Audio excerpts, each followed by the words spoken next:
శ్రీకారం వచ్చి future film concept ఉందనమాట. సో, ఫ్యూచర్ ఫిల్మ్ పాయింట్‌ని ఒక షార్ట్ ఫిల్మ్‌లో చేస్తే ఎలా ఉంటది?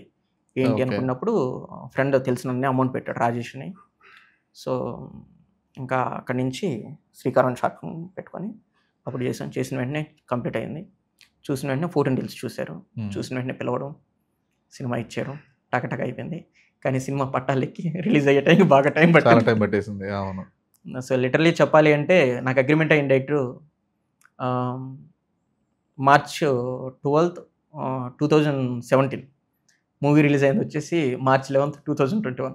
లిటరల్లీ 4 కరెక్ట్‌గా ఇయర్స్. 4 ఏళ్ళు. ఓకే. సో, ఈ 4 ఏళ్లలో మళ్ళీ చాలా మార్పులొచ్చేసాయి. ఈ మధ్యలో 'మహర్షి' అనేది రావడం అనేది మీకు పెద్ద మైనస్ పాయింట్ అయింది.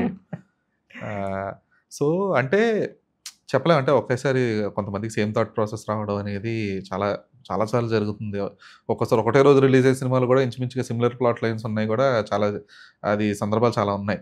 అయితే మీకు మీ విషయంలో అంటే మీరు షార్ట్ ఫిల్మ్ అప్పటికే మీ దగ్గర ఉన్నప్పటికీ కూడా బట్ స్టిల్ సినిమాగా వచ్చేటప్పటికి అందులో ఇప్పుడు 'మహర్షి' అప్పటికే రిలీజ్ అయ్యి 'మహర్షి' అప్పటికి రిలీజ్ అయ్యి మోర్ దాన్ 2 ఇయర్స్ అయిపోతుంది అప్పటికి అదొచ్చి.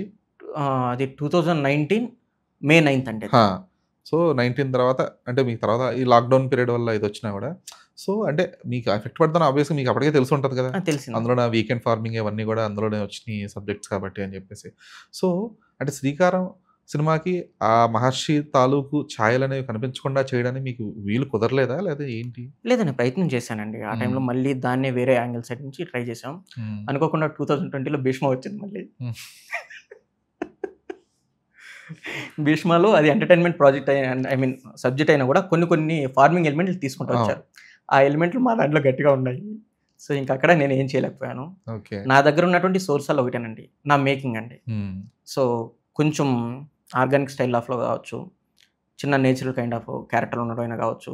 అంటే ఒక సినిమాటిక్ స్కేల్‌లో కాకుండా ఏదో మనం చూసినటువంటి మన లైఫ్‌లో చుట్టూనే ఉంటాది అన్నదే నేను ప్రొజెక్ట్ చేయొచ్చు అనేసి అనిపించింది. దాన్నే మళ్ళీ శ్రీకారంగా నేను చేశానండి.